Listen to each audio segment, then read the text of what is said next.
Pentagon in the morning, it's when it's kind of locked down. So.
It does the opposite.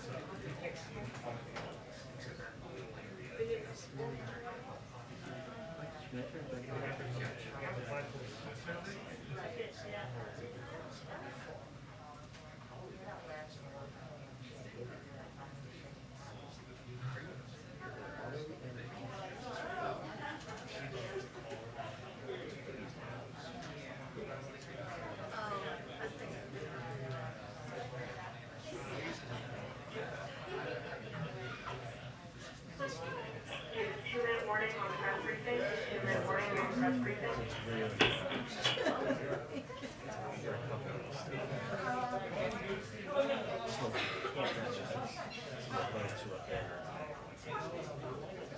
What about you?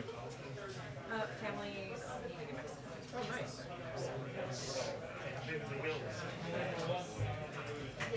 Oh, yeah.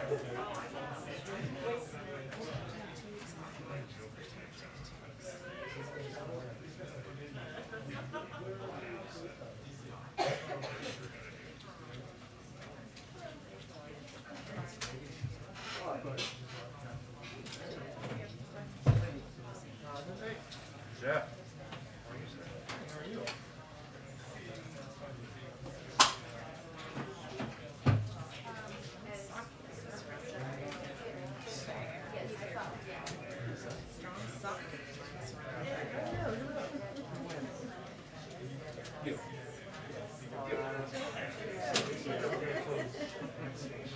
Colorado. What last one just came out? I said Colorado flag sucks. Pretty good. Sucks too. Is it fights or fighting? You know what? I'm going after Love Mountain West right now. Don't even get me started on why I wasn't the only one who heard it that way. Sucks. That's awesome.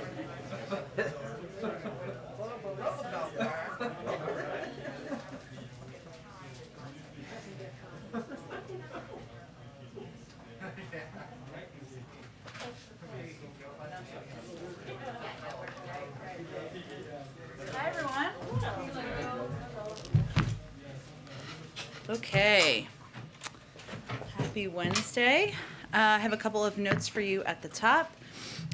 Today, Secretary of Housing and Urban Development, Marcia Fudge, released a statement committing to do everything in HUD's power to stop evictions for families with HUD assistance or families who rent in housing that is insured by the Federal Housing Administration. This is part of delivering on what the President announced, or we announced in our statement just a couple of days ago. And while the emergency rental assistance funds are in the hands of state and local governments, one of the critical roles that the administration can continue to play is to act as a leading hub to convene states and cities and to share best practices, as we have done at 2 major eviction prevention summits. So this morning, Treasury published examples of simplified forms that are being used effectively by emergency rental assistance programs around the country. I think Ebony may have asked a version of this yesterday, a question about this, but Treasury has repeatedly discouraged undue documentation burdens that limit access for eligible families and is sharing these example forms to make it easier for state and local governments to put that into practice. Places that have are seeing results. I mentioned Virginia yesterday, but as an example, Virginia is the second highest nationwide distributor of ERA funds in the nation and has given out $223 million to tenants and landlords in need. Virginia followed Treasury's guidance to eliminate documentation burdens that slowed down application processing for eligible families, and the state was able to significantly cut down application processing times by streamlining what is often the most time-consuming part of the eligibility verification and a barrier for people applying. So this is a process that we're trying to share best practices, and the Treasury Department is trying to simplify these forms to make it easier for families. As I mentioned yesterday, we're going to continue to highlight what the bipartisan infrastructure deal will mean for families across the country, as we will digitally as well. Right now, there are up to 10 million homes with lead service lines and pipes. Children in up to 400,000 schools and child care facilities are at risk of exposure to lead. For kids, high exposure to lead can negatively affect academic performance and can lead to cardiovascular disease later in life. And the president clearly thinks that's unacceptable, as do a number of members of Congress. And that's why the deal makes the largest investment in clean drinking water in American history, replacing all of the nation's lead pipes and service lines from rural towns to struggling cities. The deal invests in water infrastructure across America, including in tribal nations and disadvantaged communities that need it most. I wanted to also take a moment to recognize the passing of Pentagon Force Protection Officer George Gonzalez, who was tragically killed yesterday in the line of duty. His life was one of service, a veteran of both the police and the military. He served the Federal Bureau of Prisons, the Transportation Security Administration, and the United States Army, where he was awarded the Army Commendation Medal for his service in Iraq. He lost his life protecting those who protect the nation. We mourn his loss and offer condolences to his family. Two more short notes, hopefully helpful. This morning at the White House, as part of our ongoing efforts to do everything we can and engage everyone we can to encourage vaccinations, Surgeon General Dr. Vivek Murthy and members of the White House COVID-19 response team convened a historic gathering of all living former U.S. Surgeon Generals, including Dr. Antonia Novella, Dr. Jocelyn Elders, Dr. David Satcher, Dr. Richard Carmona, Dr. Regina Benjamin, and Dr. Jerome Adams. These esteemed public health leaders who served under both Republican and Democratic presidents discussed the importance of ensuring that communities of color, those hardest hit by the virus, have the information and access they need to get vaccinated. And they discussed how we can work together, of course, moving forward. Last point for all of you, the president spoke, or called, I should say, Chantel Brown last night, extended his congratulations to her. He is focused on delivering for the people of Ohio and across the country, as is she.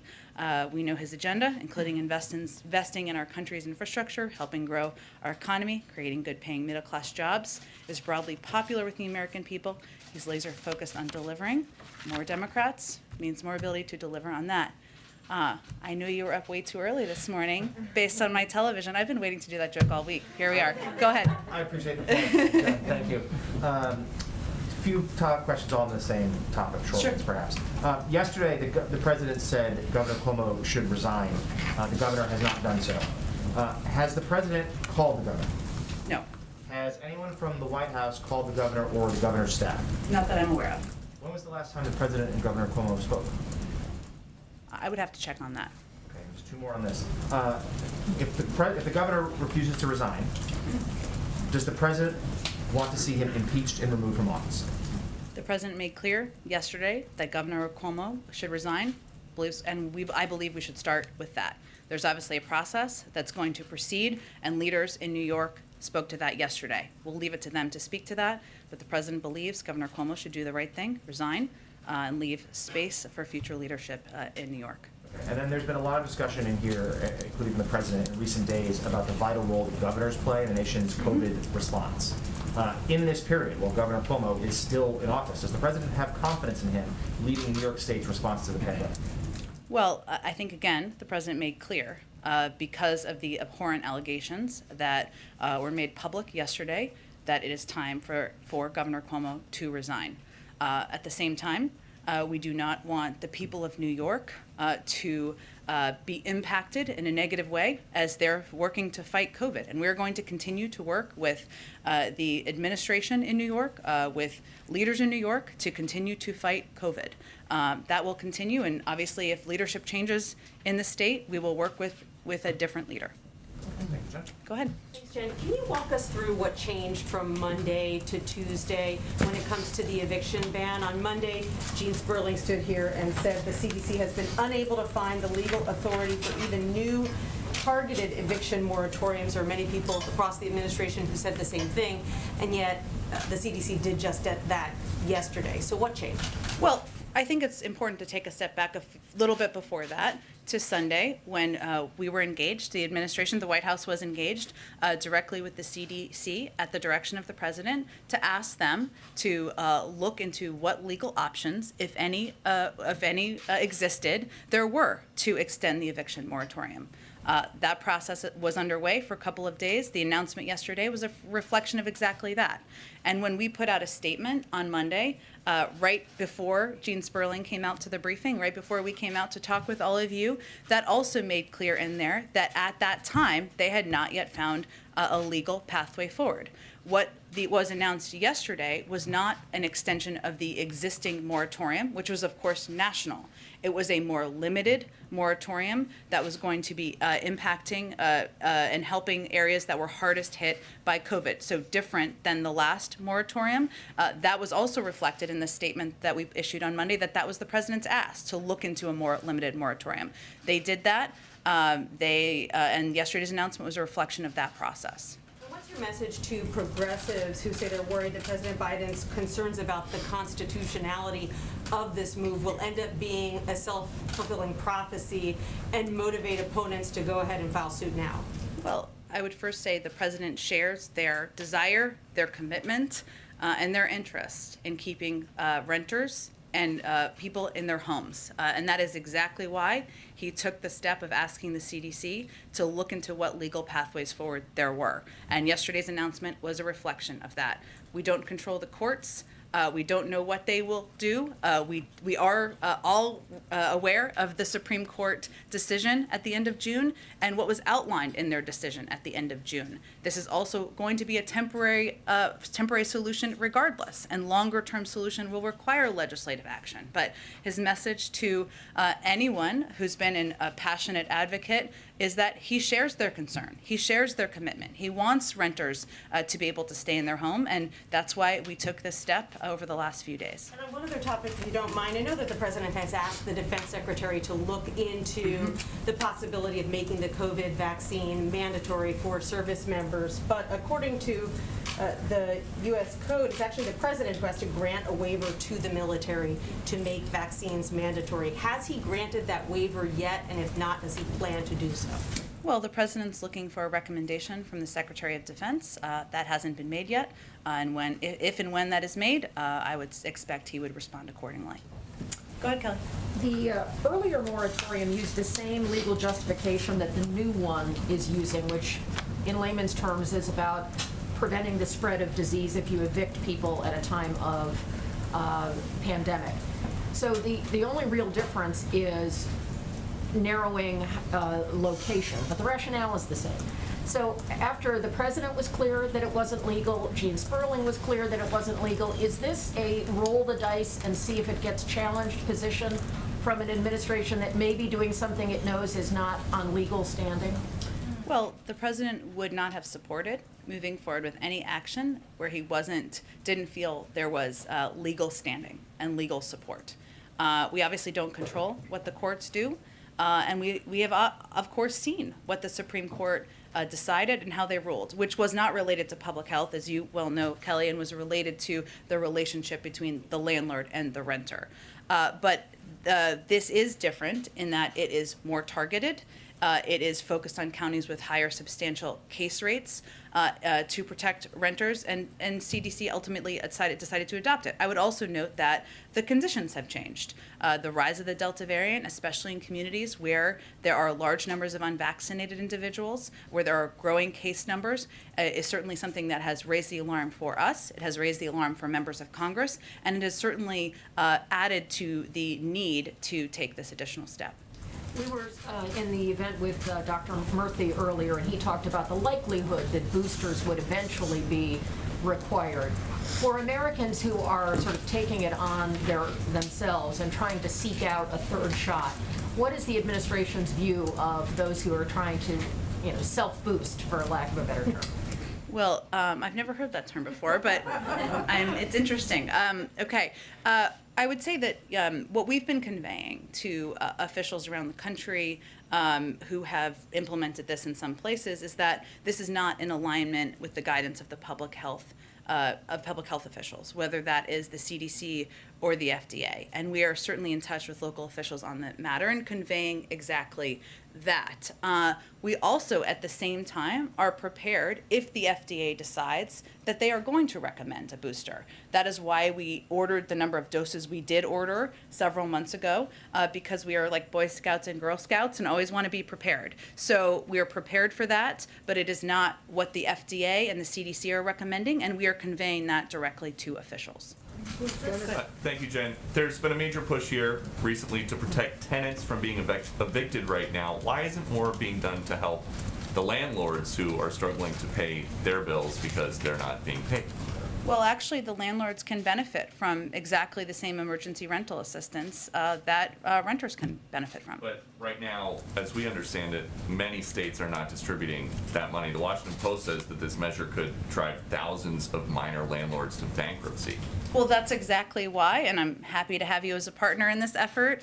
We are trying to advocate for states, localities to get this money out. There's no reason it's not going out to landlords, to renters, no reason that people who are eligible are not benefiting. And we've seen a number of states, red states and blue states, do this very effectively. Texas is an example I used yesterday. Virginia is one I highlighted today. This is why we're doing as much of this outreach and engagement as we're doing, and simplifying forms, making it easier for people to understand. Okay. And then on immigration, it's been almost 4 months since the president told migrants, don't come, don't leave your town. Almost 2 months since the vice president went to Central America to say, do not come. But people are coming in record numbers. Does the president think his immigration plan is working? Well, the president continues to convey to anyone, as you've said, who wants to come to the United States, now is not the time to come.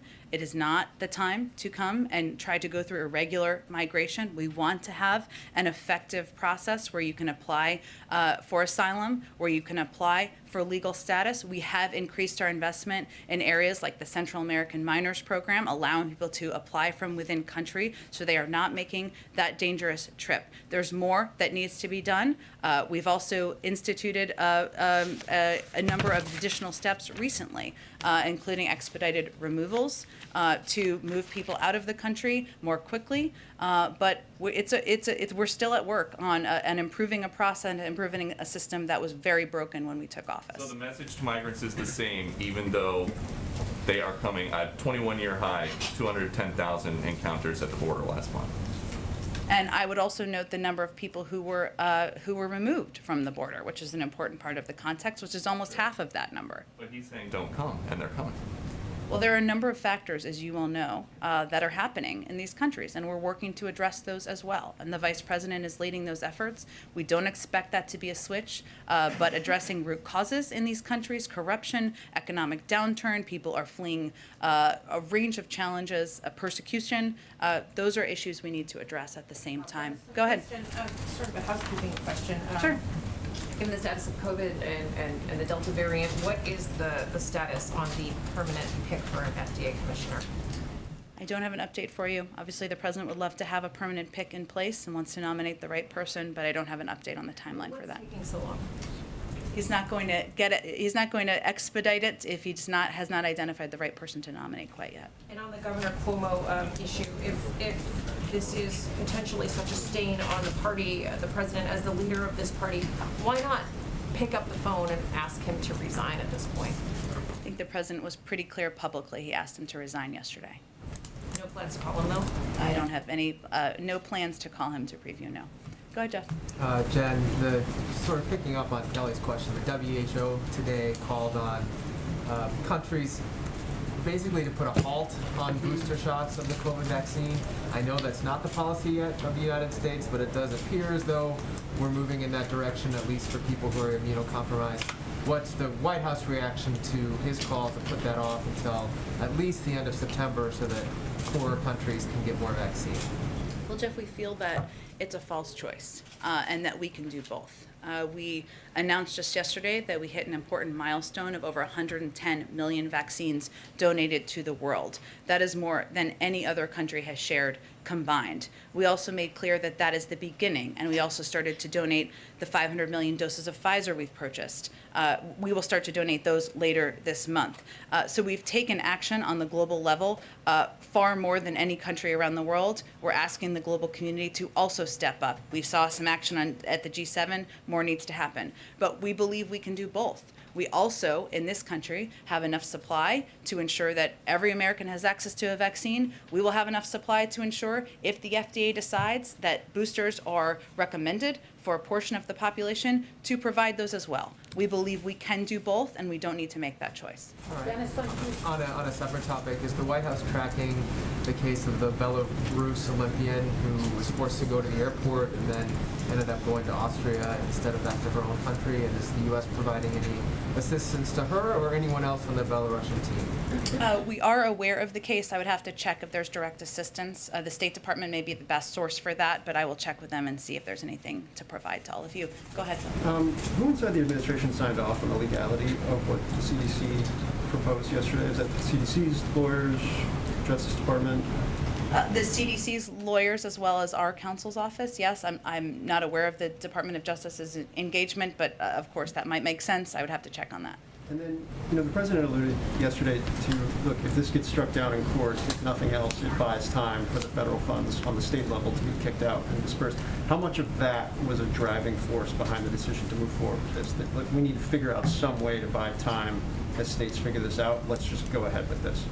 Well, the president would not have supported moving forward if he did not support the legal justification. He is old school in that way.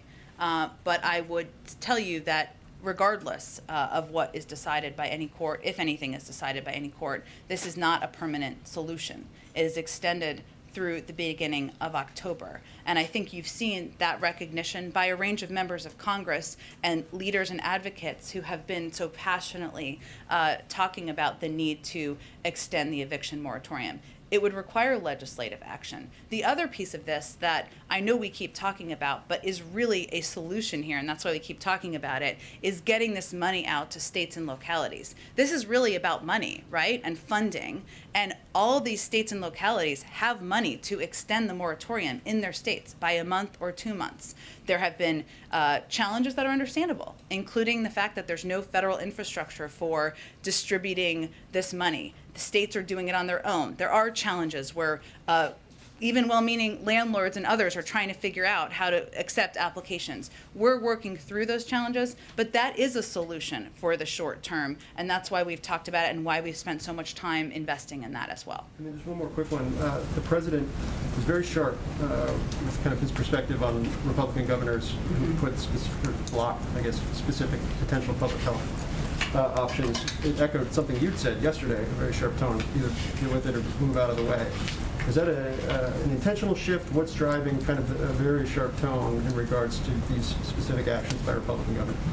Well, let me be also clear that, as the president said yesterday, the vast majority of leaders, and as I said too, continue to step up and do the right thing. People like Governor Hutchinson have been traveling their state, hearing from their communities, and answering questions about the vaccine. We're also in constant communication with our nation's governor. So even as we called out steps that, and he called out steps that we felt should have been taken by the governors of Florida and Texas, we're in touch with those offices about providing additional assistance and seeing if we can figure out what their needs are and how we can help meet them. And we had our first FEMA team on the ground in West Virginia just days after entering government. Right now, our surge response teams are working hand in hand with the hardest hit states that are not traditionally blue and Democratic states: Arkansas, Missouri, Louisiana, focusing on everything from contact tracing, technical expertise, and vaccine confidence. But at the same time, that wasn't an evaluation, a partisan evaluation or assessment. That was an assessment of what isn't happening that would help protect people's lives and save people's lives. And there are leaders who are not stepping up and are getting in the way of the American people, companies, and others who are trying to save lives and stop the spread of Delta. and we are going to keep calling that out. That's not meant to be partisan. It's not meant to be political. It's just meant to convey that more action is needed in some parts of the country, even where there are many states where positive action is being taken. Go ahead. Yeah, you mentioned that the new moratorium is a targeted one and not one that's nationwide as justification of why this is meets the legal threshold. But Jen Psaki earlier actually pointed out that he said to date the CDC director and her team have been able to find legal authority even for a more targeted eviction moratorium that would just focus on counties with higher rates of COVID spread. So I'm trying to just pinpoint what exactly is different than what they were looking at then that makes this now. That was also in our statement. We said to date, and we looked at and we were continuing to look at all of the legal authorities and options, as were the lawyers at the CDC and our lawyers, to see what we felt was legally viable. That process was a couple-day process. It wasn't concluded on Monday when Jen Psaki came to the briefing room.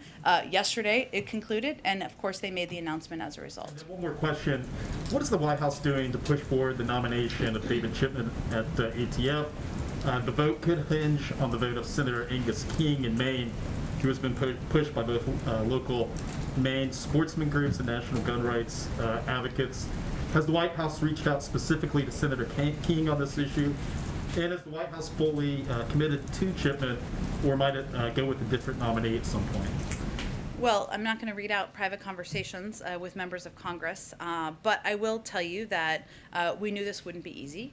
ATF hasn't had a confirmed director in 6 years, and only one confirmed director since the position became Senate confirmable. So we've been eyes wide open into the challenge from the beginning.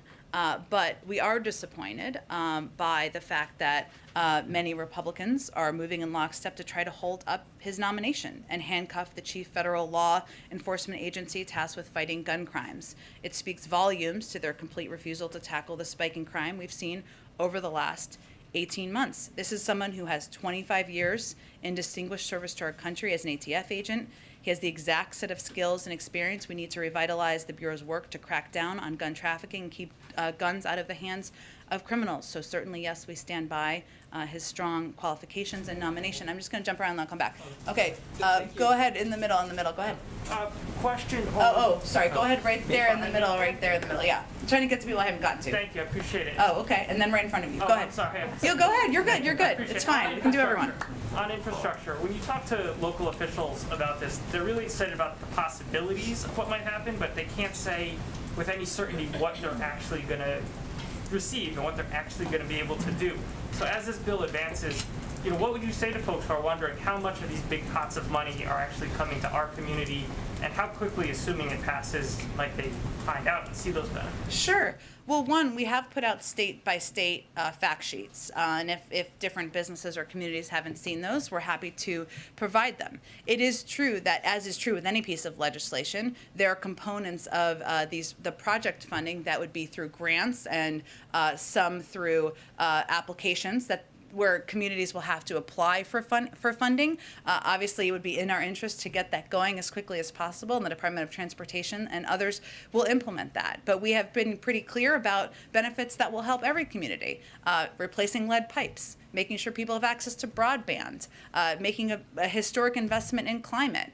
I know people are asking, and I think you're asking specifically about people who want to know if their specific bridge is going to be repaired. Some of that will be through grant funding. Some of it will be through funding that will be designated in the piece in the bill. But it will of course take a little bit of time to implement. But we'll be eager to get that done as quickly as the bill is signed into law. Go ahead. So, two questions.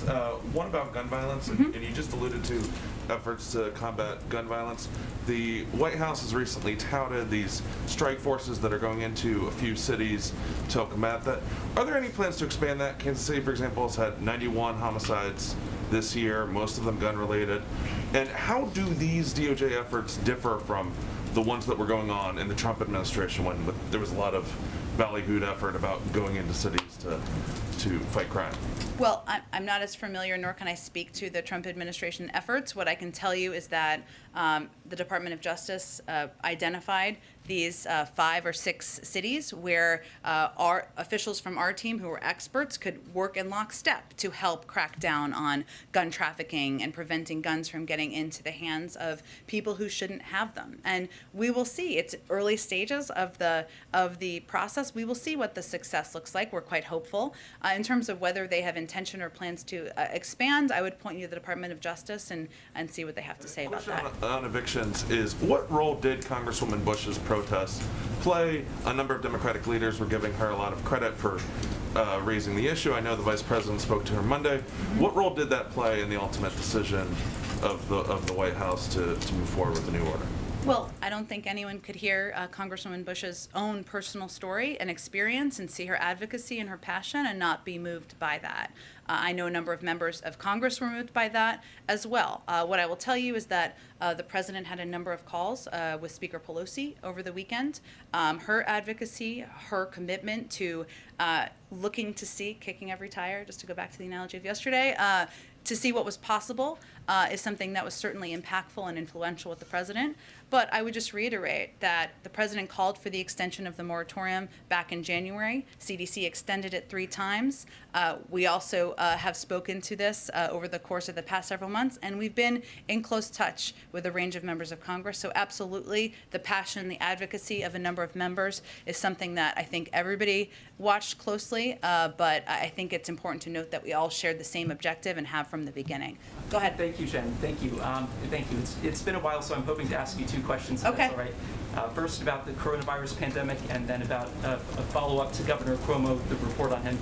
On COVID-19, former President Trump has called for China to pay the United States more than $10 trillion in reparations as a result of letting the coronavirus escape Wuhan and infect other countries, causing, of course, 600,000 American deaths and economic devastation.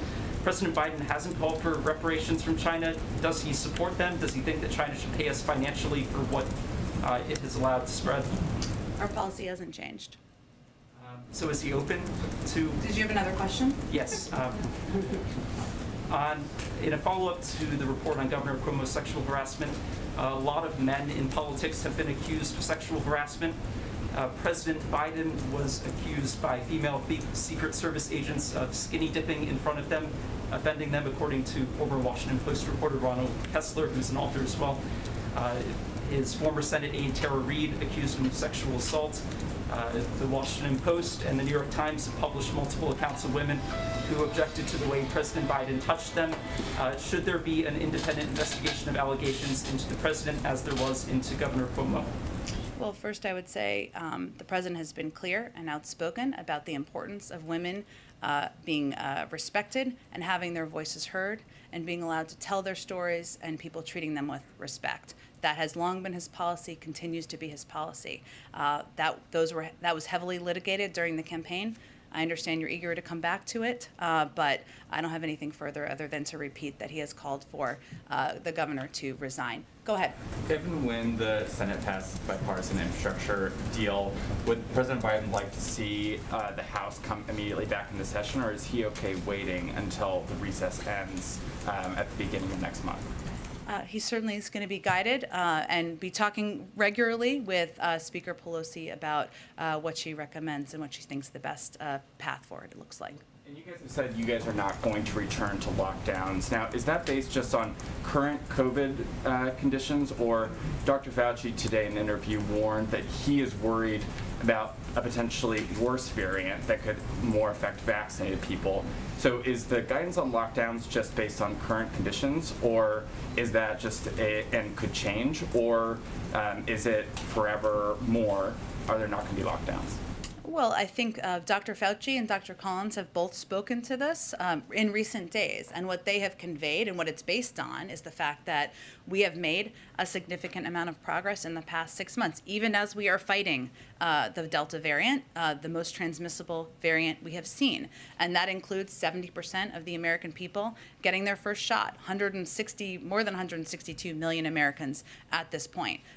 That's progress. that ensures that a lot of communities are going to have a great deal of protection, and we're in a different place than we were when there was the period of lockdown. So it's a reflection of that. Go ahead, Katie. Thanks. The president sort of dismissed a question yesterday about whether he would call Governor DeSantis to discuss the situation on the ground in Florida. Does he feel that there is no point in personally reaching out to leaders in Texas and Florida?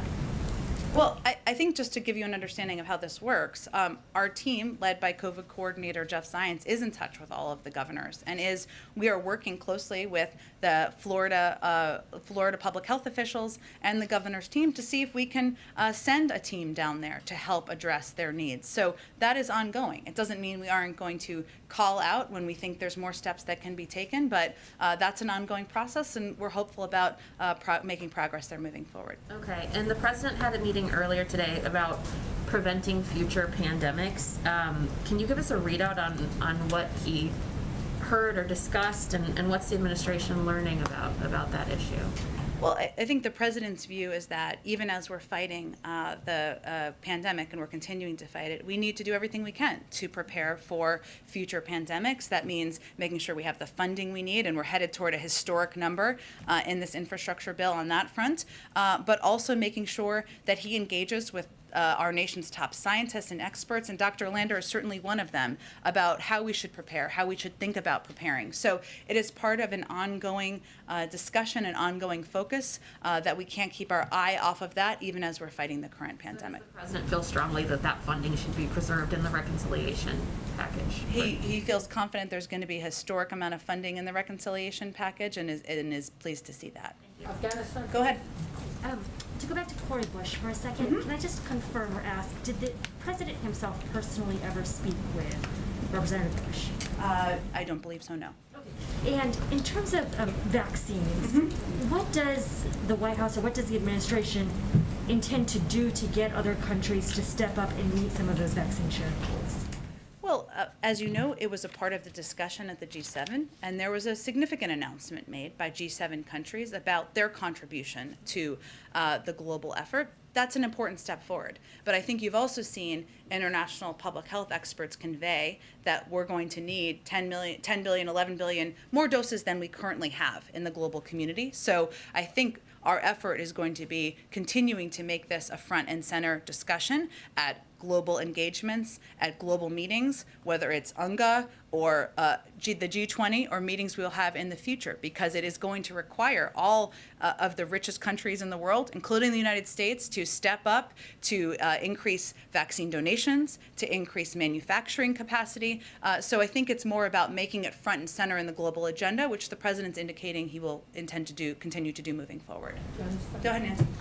Just two questions, Jen. We know President Biden has called on Cuomo to resign, Governor Cuomo. But in the meantime, does the White House intend to strip him of his leadership position on those bi-weekly governor COVID calls? I'm not sure when the next one is scheduled, but again, I would convey that our objective is not to hurt the people of New York in the fight against COVID. If he is no longer the governor of New York, which is certainly what the president made clear of is his preference, then we will engage with other people. But we are not going to take steps to hurt the people of New York in the fight against COVID. And just second question, should renters be prepared for the eviction moratorium to end for good on October 3rd? What is the White House's thinking on that? Well, I think it really depends on whether there's legislative action or not. Go ahead. One more question on the eviction moratorium. I'll approach it this way.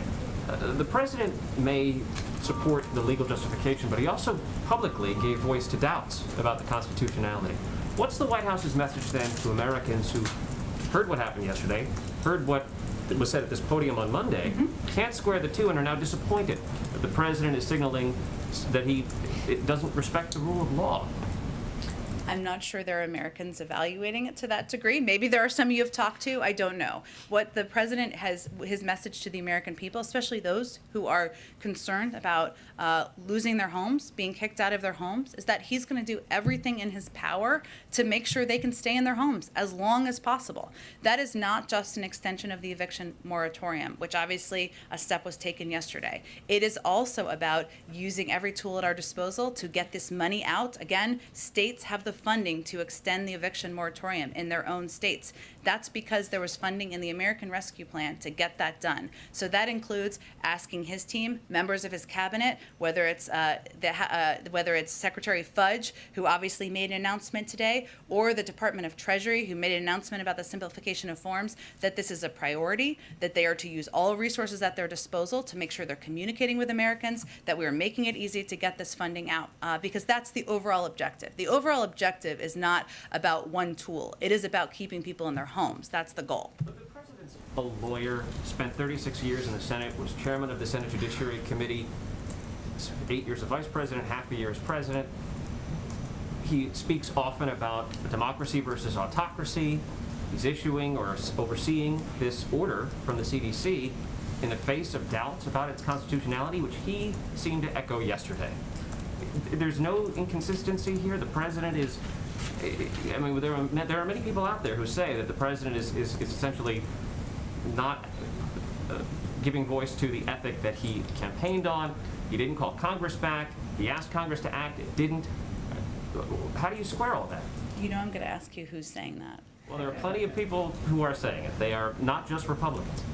Okay, I'll leave that to others to figure out. But I think what's important to note here is that the president would not have moved forward with a step where he didn't feel comfortable and confident in the legal justification. It is also a reality that there are legal steps that have been taken by the Supreme Court in the last few months. And we have spoken to that publicly. We're not going to hide from that. But he asked the CDC and his legal experts to look at what is possible. This is a narrow, targeted moratorium that is different from the national moratorium. It's not an extension of that. It's a different moratorium from a policy and legal standpoint. So he felt comfortable in the justification and the legal approach to this effort. A quick follow-up on that, Jen? Go ahead. Thank you. You mentioned that the president is old school, and Steve noted that the president spent a significant amount of time in the Senate and is also a lawyer. What was the moment that the president became certain that he was on solid legal standing to move forward with this extension? And what was the argument, specific legal argument, that won out and changed his mind? Because yesterday he seemed to be weighing the two options. Well, again, as I've been discussing, the justification from the legal team is that this is a different moratorium. It's narrow. It's targeted at the areas highest impacted. It is not an extension of the national moratorium that was struck down just 6 weeks ago. So is the sense here that, this is temporary, it's still an open question about the constitutionality, but... It is temporary. It was extended until October 3rd. So it's still a question of whether or not this is constitutional, but it's worth it? I didn't say that.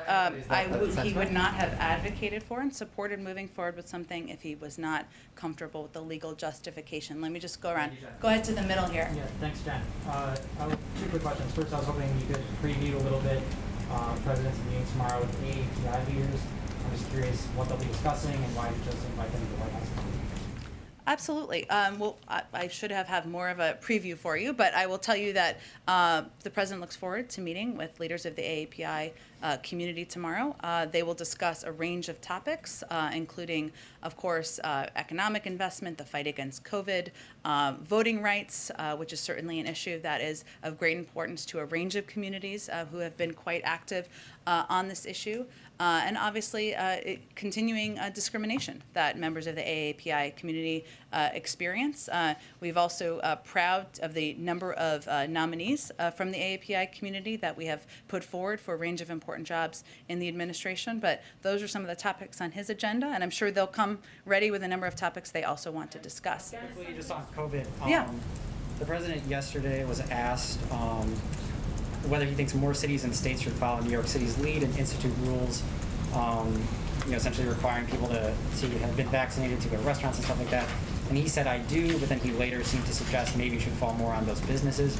I was just hoping you could clarify, would he urge, cities and states to follow New York City's lead, or does he feel that it's more sort of a private sector matter where businesses should be the ones, taking the lead on this type of thing? Well, both. I mean, there are steps that are going to be taken by localities. There will be steps taken by businesses. The president supports local efforts to keep communities safe. They're going to be different from community to community. And our view is that any verification program should meet a few standards: accessibility, It needs to be free and available in paper and digital formats, should be secure and private, non-discriminatory, given equity is at the center of our agenda. But we know we will see more local communities do more and more things in this space, including verification and employee mandates that will incentivize vaccinations, and we're encouraged and supportive of innovative steps at the local level. I just want to jump around. Go ahead to the back. Yeah, go ahead. Thank you. Oh, I'll go after. Go ahead. Okay, yeah, go ahead. I have two questions. One on Quad. Early this year, during the virtual summit, Quad countries decided on vaccine production. Has the president set a deadline or timeline for when these vaccines will be produced for the rest of the world? I don't believe there's a deadline that has been set. It's a good question. Let me see if there's anything more specific. Obviously, working with the Quad on COVID vaccines is an important part of our, let me see, okay. Thank you for the question, because I was like, I know something more on this. Our Quad partnership is on track to help produce at least 1 billion doses of COVID vaccines in India for the Asia region by the end of 2022. So that is the timeline, obviously hopefully more sooner rather than later, but that's the timeline for the work with the Quad. My other question is about the kids of legal immigrants. Because of the aging out process, many of them feel that they will be deported back home to a country where they have never lived. Some of them have been moving around the city, meeting the congressman and the White House as well. One of them at least have met the president in Pennsylvania.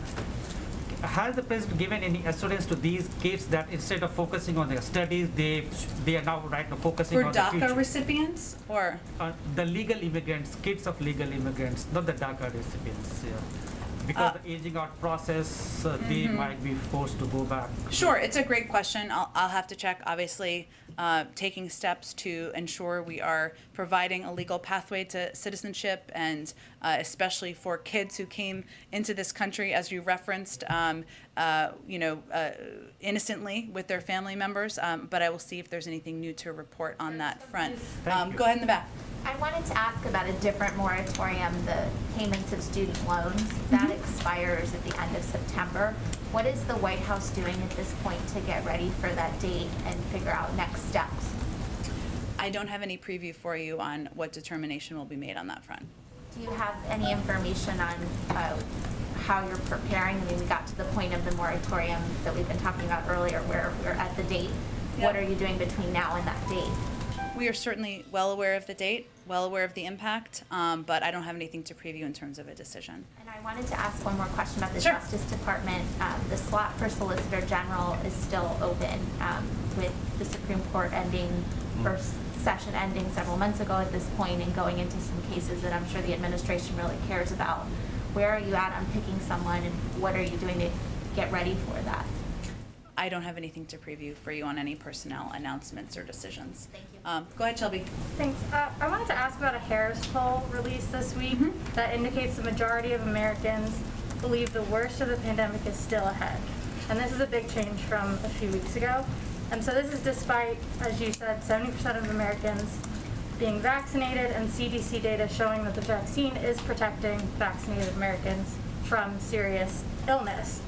So why is the American public so panicked, and is the White House concerned at all that it's fueled this dramatic shift in public sentiment? That we have fueled it? Yeah, through, returning the mask recommendations for vaccinated Americans. Is it concerned at all? What can it point to as a reason for I haven't Americans? taken a close look at this poll. What I will tell you is that a poll before this, I believe a CBS poll, showed that more vaccinated Americans were concerned about the rise of Delta than unvaccinated. So that was even prior to the mask guidance being put in place. And certainly, as people see, the rising cases in certain communities, unvaccinated communities, of course that's concerning. We understand that. But we also believe that it is our responsibility to provide accurate public health information and also make clear to people the impact of being vaccinated and the fact that the vaccines are doing exactly what they should do,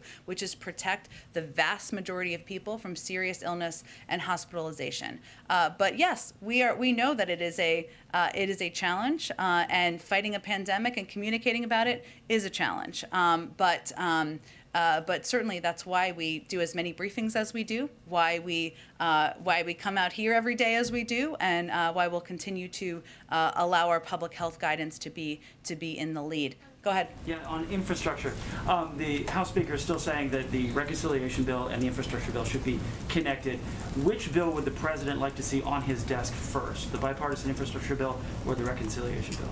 The president looks forward to signing both into law, and he's eager to do that. We've certainly made progress, and I'll also note that on the reconciliation package, which I know we haven't talked about a lot because the infrastructure bill has been front and center, but in the meantime, behind the scenes, which is, by the way, where most of the work happens in places like the White House, our legislative affairs team has had over 375 meetings and calls with members and senior congressional staff about just the reconciliation package. But there's no preference from the president whether he wants to see the reconciliation first, or He's going to stay in close coordination and rely on the guidance and leadership of Leader Schumer and Speaker Pelosi. how does as the leader of the Democratic Party, how does he get House Speaker Pelosi on the same page that they're not connected?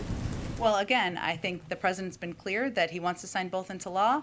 We're encouraged by the movement of the infrastructure package forward, and we've been doing a lot of work behind the scenes, and the president will continue to advocate for publicly the reconciliation package, given how important his Build Back Better agenda is to him. We're told you have a hard out, Shirley, just one or two more. Sure, okay, go ahead.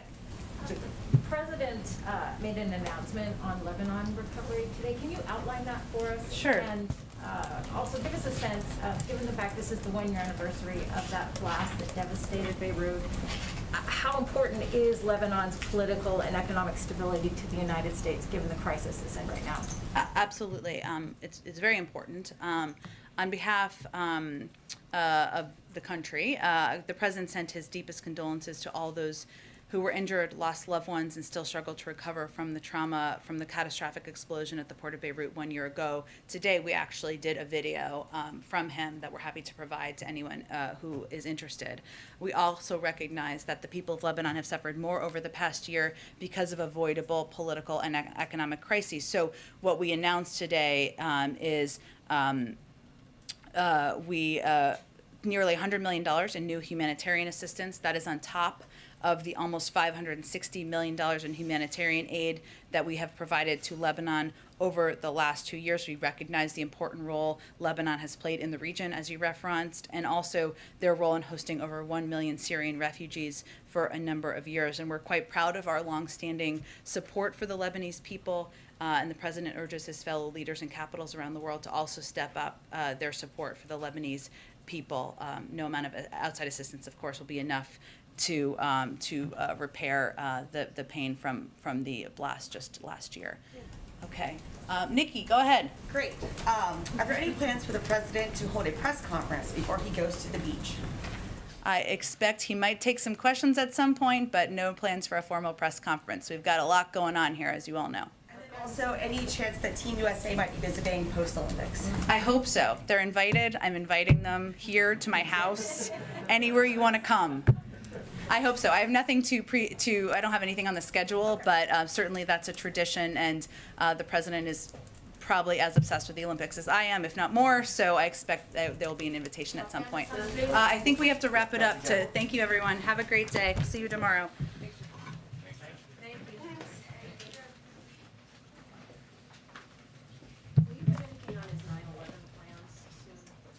I hope so. We're still working it out, but let me see where we are with that.